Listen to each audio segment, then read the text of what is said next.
स्वामी समर्थ. स्वामी समर्थ. तर तुम्ही ह्या काकून आपल्या व्हिडिओमध्ये बघितलं असेल की अशाच आल्या होत्या स्वामूर्त्या कायम. हो. आणि 2-3 दिवस काम केलं, स्वामींची सेवा, आणि अगदी चमत्कार घडल्यासारखं त्यांची इच्छा पूर्ण झाली. काकूच सांगते. मी रोज स्वामींना पाहायची दुकानाच्या समोर उभं राहून. आणि मग एक दिवस मला एक ताई म्हटलं चला आपण वर जाऊन बघूयात. मग आम्ही दोघी जणी आलो आणि त्यांना घरी होती म्हणून गेल्या. मग मी आणि ताई बोलत होतो असं. मग ताई म्हटलं तुम्ही या ना स्वामी सेवेला. तर मी हो म्हणून गेले.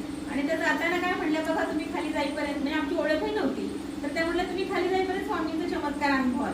मग दुसऱ्या दिवशी मी आले, ताईंनी बोलवलं तसं 9 वाजता. आणि 9 वाजता आले तर मी म्हणजे स्वामी सेवा हे विशेष ताईंचं की कोणालाही विग्रहाला हात लावू देतात.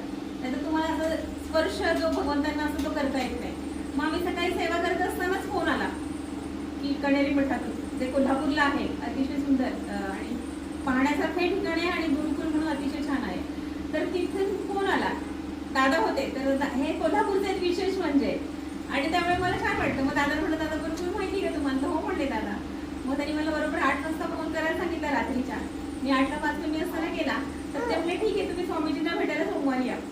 मग मी म्हटलं आपण 2-3 दिवस जी मिळेल ती सेवा तर करू ना.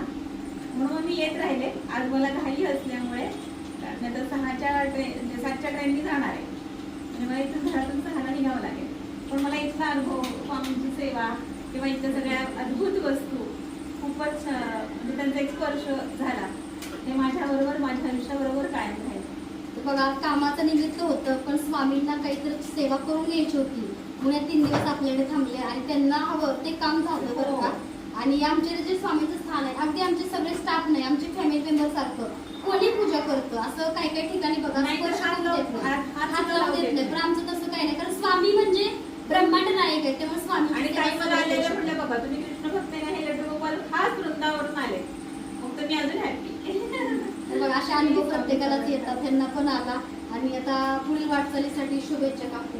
तुमचं संरक्षण स्वामी सदैव करतील. त्यांच्याकडून तुमचं आरोग्य चांगलं राहील.